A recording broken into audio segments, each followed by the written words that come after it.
Hii ni historia fupi ya Agano la Kale kwa vipindi tofauti tofauti. Katika kitabu cha Agano la Kale, miaka 2000 kabla wakati wa Kristo, kipindi hiki kinafahamika kama kipindi cha mababu. Watu wa muhimu katika kipindi hiki ni Abrahamu, Isaka, Yakobo na Yusufu. Tukio kubwa hapa ni Mungu anamchagua Abrahamu, anafanya agano naye, na kisha anaanzisha familia na baadaye kuwa kabila, kisha kuwa taifa. Kipindi kinachofuata ni kipindi cha miaka 1500 kabla ya wakati wa Kristo, kinafahamika kama kipindi cha Kutoka. Mtu muhimu wa wakati huu ni Musa. Tukio kubwa hapa ni Mungu analikomboa taifa la Israeli kutoka Misri, anawapa sheria yani Torati na kufanya kuwa taifa lake kubwa. Kipindi kinachofuata ni cha miaka 1200 kabla wakati wa Kristo.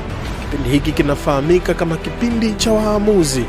Watu muhimu hapa ni Yoshua, nabii baada ya Musa, Samsoni, Debora, Gideoni. Samueli ndiye aliyekuwa mwamuzi na nabii wa mwisho. Tukio kuu hapa, taifa la Israeli linaishi Kanaani, lakini linaingia kwenye mzunguko wa dhambi, mateso, tubu, kisha Mungu kuwatumia waamuzi kuwakomboa.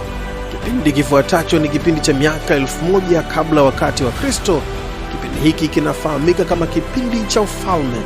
Watu muhimu hapa ni wafalme kama mfalme Sauli, mfalme Daudi na mfalme Suleiman. Tukio kubwa hapa, taifa la Israeli sasa linapata wafalme.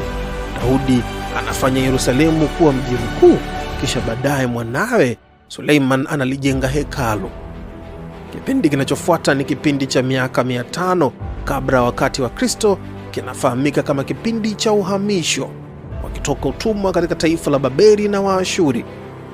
Watu muhimu wa wakati huo ni manabii kama vile Yeremia, Ezekieli na Danieli. Tukio kubwa hapa, kwa sababu ya dhambi zao Israeli pamoja na Yuda inaangushwa na mataifa ya kigeni, kisha wanapelekwa utumwani hasa katika taifa la Babeli. Kipindi kinachofuata ni kipindi cha miaka 400 kabla ya wakati wa Kristo. Kipindi hiki kinafahamika kama kipindi cha kurudi kutoka uhamishoni. Watu muhimu hapa ni watu kama vile Ezra, Nehemia na Esther. Matukio makubwa hapa ni baadhi ya Waisraeli sasa wanarudi Yerusalemu, wanajenga upya hekalu na ukuta na kusubiri kuja kwa Masihi, yani Yesu Kristo.